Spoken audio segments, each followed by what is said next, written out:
나는 미치지 않았다. 적어도 내가 보기에는, 그리고 내가 느끼기에는 그렇다. 하지만 사람들이 나를 보며 눈을 피하고 나와 말을 섞을 때마다 어딘가 조심스러운 표정을 짓는 것을 보면 그들은 이미 나를 정상적인 인간의 범주 밖에 두고 있는 듯 했다. 그러나 사람들은 항상 이해하지 못하는 것에 이름을 붙이고 두려워할 뿐이며 그 두려움이 곧 판단이 되고 판결이 되며 결국 한 인간의 삶을 재단하는 칼날이 된다는 사실을 나는 너무도 잘 알고 있었다. 나는 내 감각이 얼마나 예민한지 말하고 싶다. 밤의 소리, 벽 너머에서 스미는 숨결, 바닥판 아래에서 스르르 움직이는 쥐의 발자국 소리까지도 나는 또렷하게 들을 수 있었다. 그 소리들은 나를 괴롭히는 동시에 나를 살아있게 만드는 증거였다. 세상이 둔해지는 동안 나는 점점 더 날카로워졌고 그 날카로움이야말로 나를 이 지루한 인간들 사이에서 구별해주는 유일한 특징이라고 믿었다. 문제는 그 노인의 눈이었다. 그 눈은 평범한 눈이 아니었고 적어도 내게는 그렇게 느껴지지 않았다. 창백하고 푸른 빛이 띠며 마치 독수리의 눈처럼 차갑고 투명하게 나를 꿰뚫어 보는 눈이었다. 그 눈이 나를 바라볼 때마다 나는 내 속이 모두 드러나는 느낌을 받았고 내 머릿속에서 떠다니는 생각들, 내가 스스로도 인정하지 않으려 했던 충돌까지도 그 눈이 들여다보고 있는 것만 같았다. 그 눈은 나를 괴롭혔다. 그 눈은 나를 감시했다. 그 눈은 나의 영혼을 훔쳐보는 창처럼 느껴졌다. 나는 그 노인을 미워하지 않았다. 노인은 나에게 친절했고 나를 의심하지 않았으며 때로는 나를 아들처럼 대했다. 그러나 그 눈만큼은 도저히 참을 수 없었다. 나는 그 눈을 없애지 않고서는 편히 잠들 수 없을 것 같았고 그 눈이 사라지지 않는 한 내 정신은 점점 더 조여들어 결국 폭발할 것이라는 확신에 가까운 예감에 사로잡혀 있었다. 그래서 나는 결심했다. 노인을 없애려 하는 것이 아니라 그 눈을 없애기로. 첫날 밤 나는 조심스럽게 그의 방문을 열었다. 문은 오래된 나무 문이라 삐걱거리는 소리가 났지만 나는 그 소리가 나지 않도록 손잡이를 천천히 돌리고 문이 닫히는 방향과 반대 방향으로 힘을 주어 아주 미세한 틈만 남기고 열었다. 그 작은 틈으로 방 안의 공기가 흘러나왔고 오래된 침대와 약간의 양냄새 그리고 노인의 숨결이 섞인 특유의 냄새가 나의 코 속으로 스며들었다.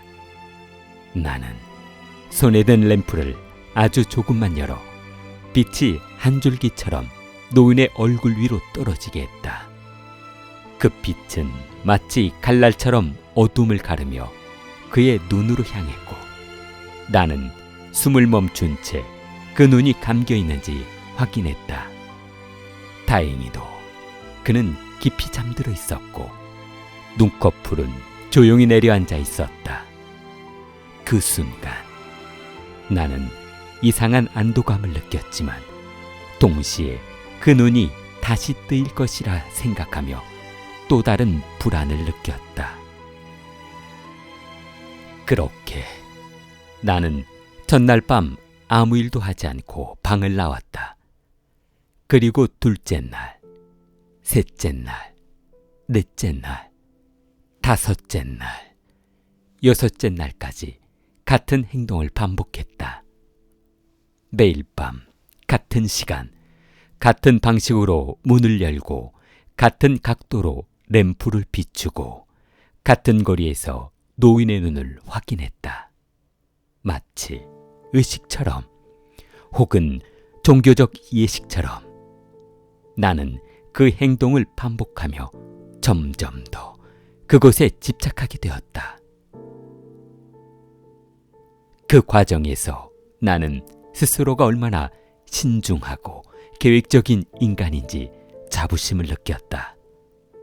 나는 충동적으로 행동하지 않고 분노에 휘둘리지도 않았다. 오히려 그 모든 감정들을 완벽하게 통제하며 논리와 계산 속에서 움직였다.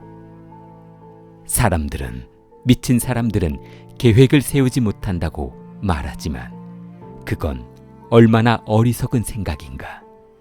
미친 사람일수록 계획에 집착하고 그 계획을 실행하는 과정에서 자신이 정상이라고 믿고 싶어 한다는 사실을 그들은 아직 모른다.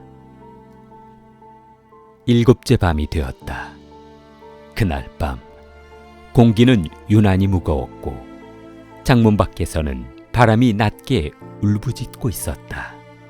나는 여느 때처럼 문을 열었지만 그날의 램프의 빛이 바닥에 떨어지는 각도가 달랐고 나는 그 미세한 차이에 불안감을 느꼈다.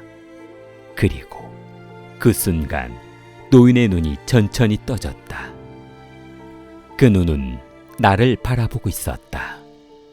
그 푸른 눈동자가 램프의 희미한 빛을 받아 반짝였고 그 빛이 나의 심장 깊숙한 곳까지 파고드는 것만 같았다.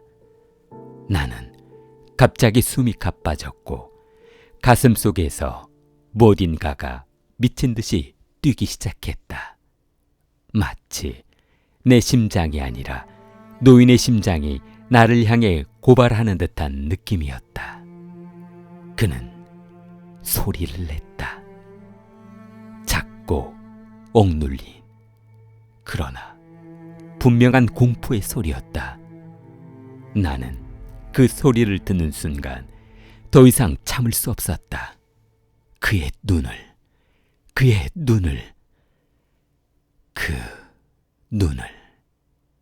나는 그 눈을 없애야만 했다.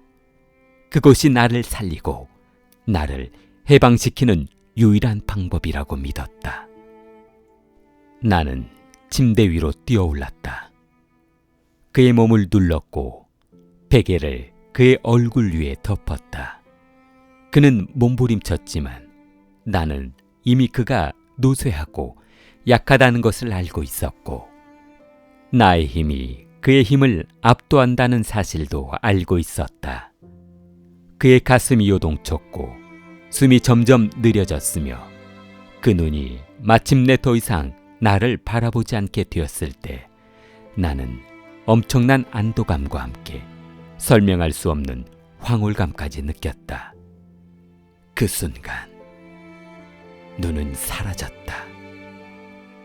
영원히.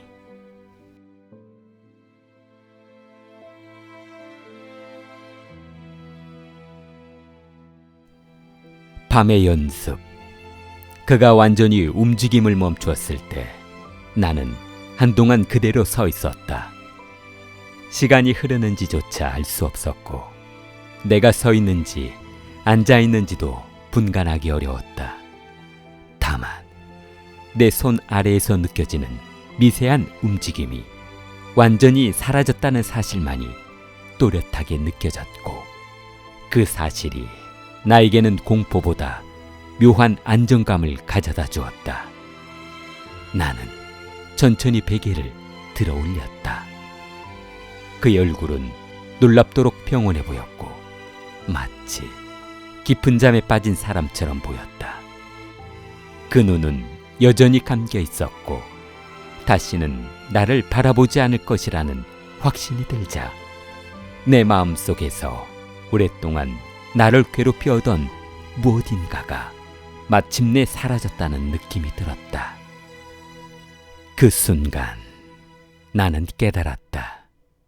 나는 노인을 죽인 것이 아니라 나를 괴롭히던 눈을 끝낸 것이라고. 그렇게 생각하는 순간 죄책감은 희미해졌고 대신 이상한 자부심과 안도감이 내 안을 채워갔다. 나는 주위를 둘러보았다. 등불의 빛은 여전히 방 안을 희미하게 밝히고 있었고 창문은 닫혀 있었으며 집안은 놀라울 정도로 조용했다. 그 조용함 속에서 나는 마치 세상의 중심에 혼자 서 있는 듯한 기분을 느꼈고 그 고요함이 오래 지속되기를 바랐다. 하지만 고요함은 오래가지 않는다. 고요함은 언제나 흔적을 요구한다. 그리고 흔적은 반드시 지워져야 한다. 나는 부엌에 가서 칼을 가져왔다. 그 칼은 평소에 과일을 자르거나 빵을 자를 때 쓰던 평범한 칼이었지만 그날 밤에는 전혀 다른 도구처럼 느껴졌다. 차갑고 무겁고 목적을 가진 도구처럼 느껴졌다. 나는 다시 방으로 돌아와 노인의 몸 옆에 앉았다. 그의 얼굴을 보지 않으려 했었다.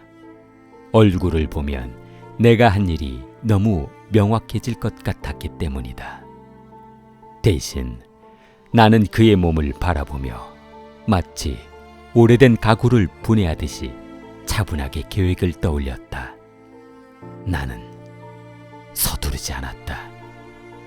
서두르는 사람은 실수를 한다. 나는 실수를 하고 싶지 않았다. 내가 하는 일은 충동이 아니라 계획의 일부였고 계획은 끝까지 완벽해야 한다고 믿었다. 나는 천천히, 아주 천천히 움직였다. 소리가 나지 않도록, 바닥이 젖지 않도록, 흔적이 남지 않도록 모든 동작을 신중하게 조절했다. 손이 떨리긴 했지만 칼날은 놀랍도록 안정되어 있었고 내 머릿속은 이상하리만큼 또렷했다. 그 과정에서 나는 이상한 생각을 했다. 사람들은 살인을 광기라고 부르지만 내가 느끼는 이 상태는 광기가 아니라 계산이었다. 감정이 아니라 논리였다. 그리고 논리는 언제나 나에게 안정감을 주는 친구였다. 나는 바닥 판자를 떠올렸다. 예전부터 조금 느슨하게 흔들리던 판자. 걸을 때마다 가볍게 울리던 판자. 그 아래에 작은 공간이 있을 것이라고 짐작하고 있던 판자였다.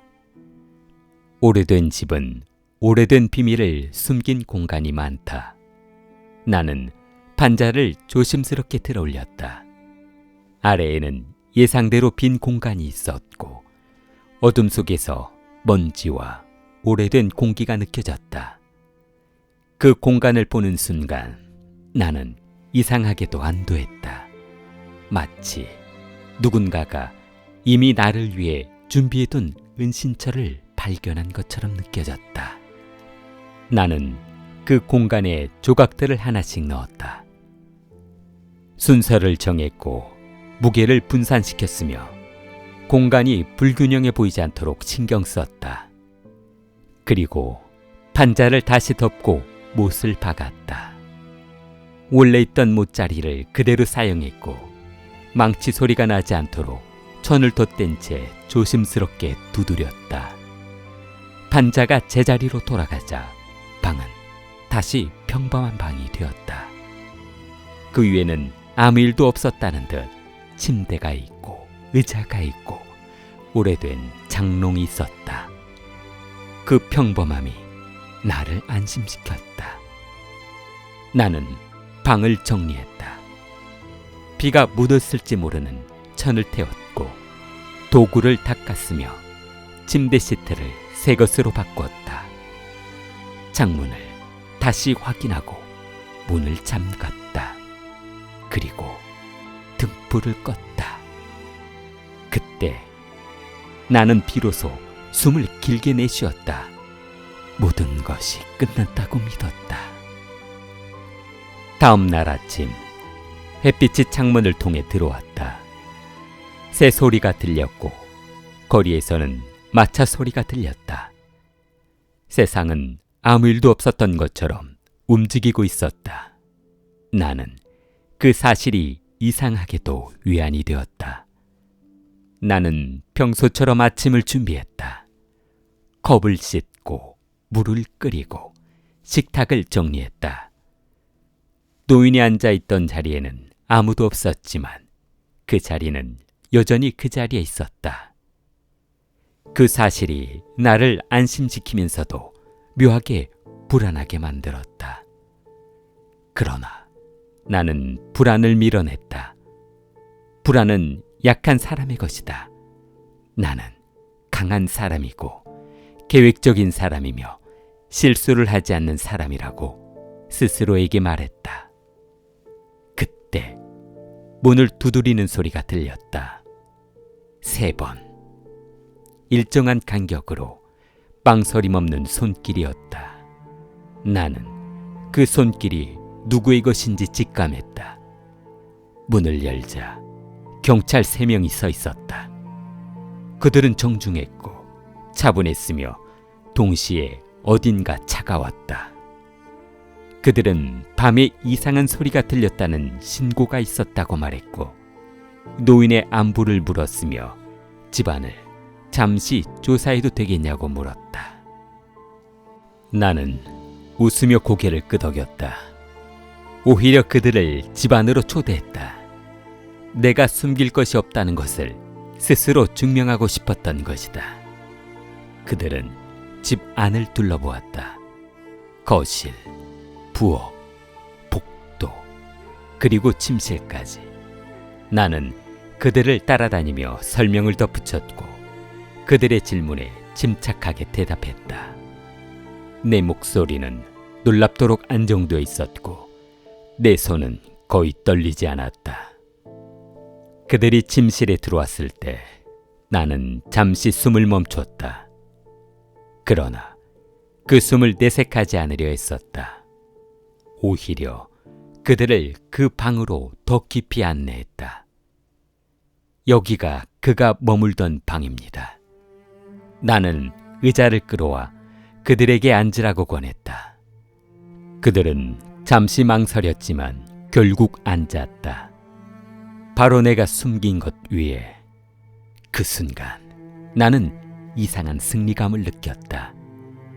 그들이 내 비밀 위에 앉아있다는 사실이 나에게는 공포가 아니라 우월감처럼 느껴졌다. 아무도 모른다. 아무도 알 수 없다. 나는 완벽하다고 생각했다. 그리고 바로 그때 내 귀에 아주 미세한 소리가 들려왔다. 미세한 소리. 그 소리는 처음에는 아주 미세했다. 마치 바닥판 아래 어디에선가 나무가 삐걱거리는 소리처럼, 혹은 오래된 집이 스스로 숨을 쉬며내는 소리처럼 들렸다. 나는 그 소리가 실제로 들린 것인지 아니면 내가 너무 긴장해서 만들어낸 환청인지 확인할 수 없었다. 나는 고개를 살짝 기울였다. 경찰들은 아무것도 느끼지 못한 것처럼 평온하게 앉아 있었고 그들의 표정에는 아무런 변화도 없었다. 그 사실이 나를 조금 안심시키기도 했고 동시에 나를 더 불안하게 만들기도 했다. 아마 오래된 집이라 소리가 나는 모양입니다. 나는 그렇게 말하며 웃었다. 웃음이 자연스럽게 나오는지 스스로도 놀랐다. 마치 연기를 오래 한 배우처럼 내 얼굴은 내가 느끼는 것과 전혀 다른 표정을 짓고 있었다. 그러나 소리는 다시 들렸다. 이번에는 더 분명했고 더 규칙적이었다. 두근두근 하는 박동처럼 느껴졌다. 마치 누군가가 바닥 아래에서 작은 망치로 나무를 두드리는 것처럼 들렸다. 나는 숨을 고르고 다시 웃었다. 경찰들에게 차를 권했고 그들이 거절하자 농담을 던지기도 했다. 내가 너무 밝게 굴고 있다는 사실을 느꼈지만 밝게 굴지 않으면 무너질 것만 같았다. 그 소리는 점점 커졌다. 이제는 단순한 삐걱거림이 아니라 분명한 리듬을 가진 소리처럼 느껴졌다. 내 귀는 그 리듬을 놓치지 않았고 그 리듬은 점점 내 심장 박동과 겹쳐졌다.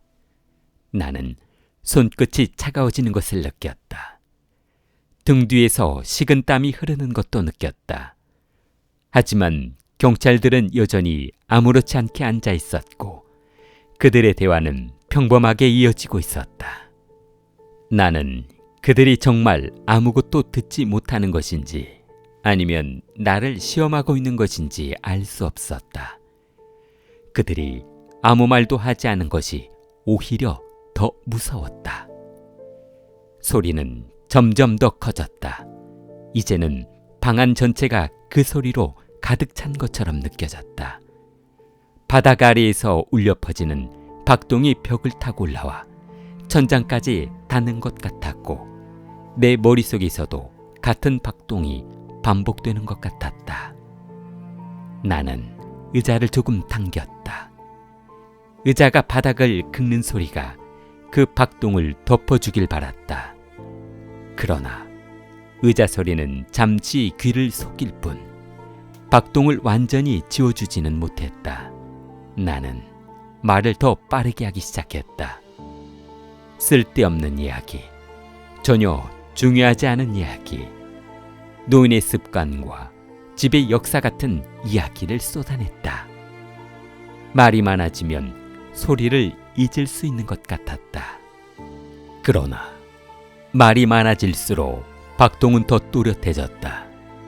마치 내 말을 비우는 듯이, 내 거짓말을 고발하듯이 더 크게 울렸다. 나는 경찰 중 한 명이 나를 유심히 바라보고 있다는 것을 느꼈다. 그의 눈빛은 차분했지만 어딘가 의심스러워 보였다. 그 눈빛이 노인의 눈과 겹쳐 보이는 순간 내 가슴 속에서 뭔가가 다시 꿈틀거렸다. 나는 갑자기 자리에서 일어났다. 경찰들이 놀란 표정으로 나를 바라보았다. 나는 방 안을 천천히 걸었다. 창문을 만지고 벽을 두드리고 장롱 손잡이를 잡아당겼다. 아무 일도 없다는 것을 스스로 증명하고 싶었다. 하지만 바닥 아래에서 들려오는 소리는 멈추지 않았다. 오히려 내가 움직일수록 더 또렷해졌다. 두근, 두근, 두근. 그 리듬은 점점 빨라졌다. 나는 귀를 막았다. 손바닥으로 귀를 꽉 눌렀지만 소리는 여전히 들렸다. 그 소리는 귀 밖이 아니라 머릿속에서 울리는 것처럼 느껴졌다. 나는 그 소리가 실제로 들리는지 아니면 내 마음이 만들어낸 것인지 구분할 수 없게 되었다. 그러나 분명한 것은 그 소리가 나를 가만히 두지 않을 것이라는 사실이었다. 경찰들은 나를 지켜보고 있었다.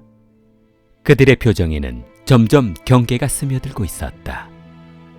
그들은 서로 눈빛을 주고받았고 그 눈짓이 나를 더 불안하게 만들었다. 나는 그들이 이미 알고 있는 것처럼 느껴졌다. 그들이 나를 붙잡기 위해 일부러 시간을 끌고 있다는 생각이 들었다. 그 생각은 나를 더 궁지로 몰아넣었다. 나는 웃으려 했지만 웃음이 잘 나오지 않았다. 입가가 떨렸고 목이 말랐고 말이 자꾸 꼬였다.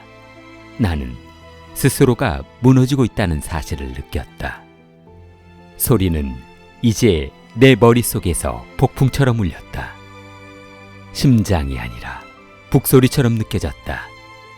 방 안의 공기가 그 리듬에 맞춰 흔들리는 것 같았다.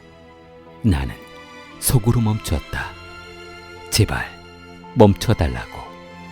더 이상은 견딜 수 없다고. 그러나 소리는 멈추지 않았다. 오히려 더 빨라졌다. 나는 경찰들을 바라보았다. 그들은 여전히 아무것도 모른 척 앉아 있었다. 그 태어남이 나를 미치게 했다. 그들이 아무것도 듣지 못한다는 사실이 믿기지 않았다. 나는 생각했다. 혹시 이 소리는 나만 듣는 것이 아닐까? 혹시 이 소리는 내 마음이 나를 고발하기 위해 만든 것일까? 그 생각이 들자 더 이상 버틸 수 없다는 확신이 들었다. 나는 결국 바닥을 바라보았다. 내 발밑, 그 판자 아래 내가 숨긴 것, 내가 덮어둔 것, 내가 잊고 싶었던 것. 그 순간 소리는 더 크게 울렸다. 마치 그곳에서 누군가가 나에게 말을 걸고 있는 것처럼 느껴졌다. 여기 있다고, 너를 보고 있다고 말하는 것처럼 느껴졌다. 나는 숨을 크게 들이마셨다.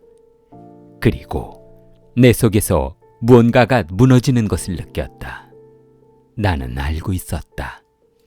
이 소리가 멈추지 않는 한 나는 이 방을 나갈 수 없고, 이 대화를 끝낼 수 없고, 이 삶을 계속할 수 없다는 사실을.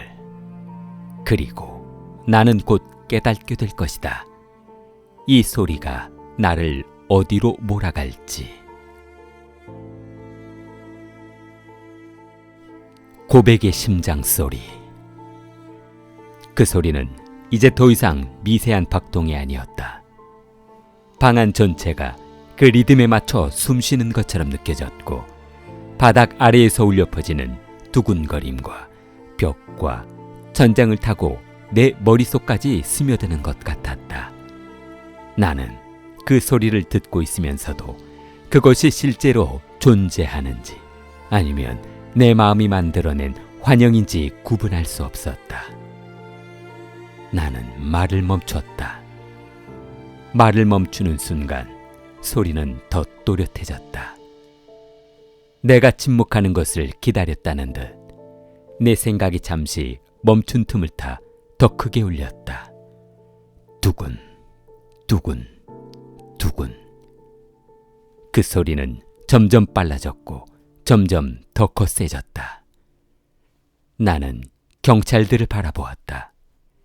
그들은 여전히 의자에 앉아 있었고 표정에는 여유가 담겨 있었지만 그들의 눈빛은 더 이상 무심하지 않았다. 그들은 나를 보고 있었다. 나의 손, 나의 눈, 나의 숨결을 하나하나 관찰하고 있었다. 그 시선이 나를 더 괴롭혔다. 노인의 눈이 떠올랐다. 그 푸른 눈. 경찰의 눈이 그 눈과 겹쳐 보였고 나는 마치 또다시 그 눈에 갇힌 것처럼 느꼈다. 나는 웃으려 했지만 웃음이 나오지 않았다. 입술이 떨렸고 목이 말랐고 혀가 제대로 움직이지 않았다. 나는 물을 마시려 했지만 손이 떨려 컵을 들 수 없었다. 소리는 커졌다. 이제는 단순한 귀로 듣는 소리가 아니라 가슴을 두드리는 진동처럼 느껴졌다. 내 심장이 아니라 이 방 전체에 심장이 뛰고 있는 것 같았다. 나는 자리에서 일어나 방 안을 서성거렸다.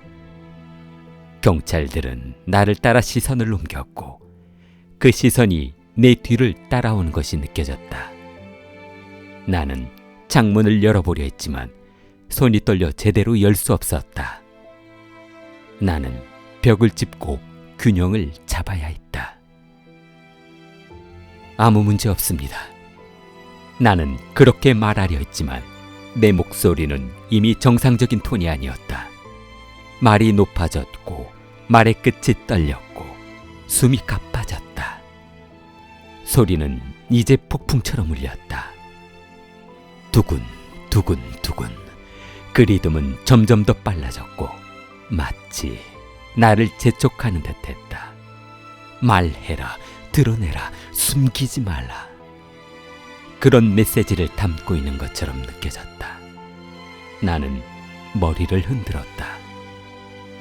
아니라고. 아무것도 아니라고. 다 착각이라고. 그러나 내 귀는 그 말을 믿지 않았다. 내 귀는 오직 박동만을 받아들이고 있었다. 경찰 중 한 명이 자리에서 일어났다. 그는 천천히 내 쪽으로 다가왔고 나는 그가 나를 붙잡으려 한다고 생각했다. 나는 한 발짝 물러났고 발 뒤꿈치가 바닥 판자 위에 닿았다. 그 순간 소리는 더 크게 울렸다. 마치 내가 밟고 있는 바로 그 자리에서 심장이 뛰고 있는 것처럼 느껴졌다. 나는 발을 떼고 싶었지만 동시에 발을 뗄 수 없었다. 왜 이렇게 불안해 보이십니까? 경찰이 물었다. 그의 목소리는 차분했고 거의 부드러웠다. 그러나 그 부드러움이 나를 더 무너뜨렸다. 나는 대답하려 했지만 말이 나오지 않았다.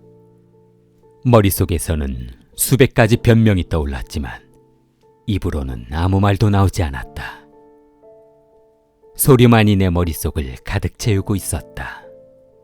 나는 손으로 머리를 움켜쥐었다. 그 소리를 쥐어짜서 맞추게 하고 싶었다. 그러나 머리를 잡아당길수록 소리는 더 커졌다. 마치 내 머릿속이 공명판이 된 것처럼 느껴졌다. 나는 외쳤다. 무슨 말을 했는지 나도 정확히 기억나지 않는다. 다만 그 외침은 고통과 공포 그리고 해방을 동시에 담고 있었다. 그리고 나는 바닥을 가리켰다. 내가 밟고 있던 그 자리, 내가 숨겨둔 그 자리, 그곳을 향해 손가락을 뻗었다. 여기 있다. 내 입에서 말이 쏟아졌다. 여기 아래에 있다. 내가 숨겼다. 내가 했다. 경찰들은 놀란 표정으로 나를 바라보았다. 그들의 표정이 변하는 것으로 보아 나는 이상하게도 안도감을 느꼈다. 드디어 누군가가 나를 믿어주는 것 같았다. 내가 느끼는 이 공포와 소리가 헛것이 아니라는 것을 누군가는 인정해주는 것 같았다. 나는 모든 것을 말했다. 7밤, 그동안의 관찰, 그 눈에 대한 집착, 그 눈을 없애야 한다는 확신, 그리고 그날 밤에 있었던 일. 나는 말을 멈출 수 없었다. 말이 내 입을 통과하는 순간마다 머릿속에서 울렸던 박동이 조금씩 약해지는 느낌이 들었다. 경찰들은 즉시 행동했다. 그들은 바닥 판자를 확인했고 못을 찾아냈고 도구를 가져왔다. 그들의 손놀림은 빠르고 정확했다. 나는 그들이 판자를 들어올리는 모습을 멍하니 바라보고 있었다. 판자가 들려졌다. 그 아래에는 내가 숨겨둔 것이 있었다.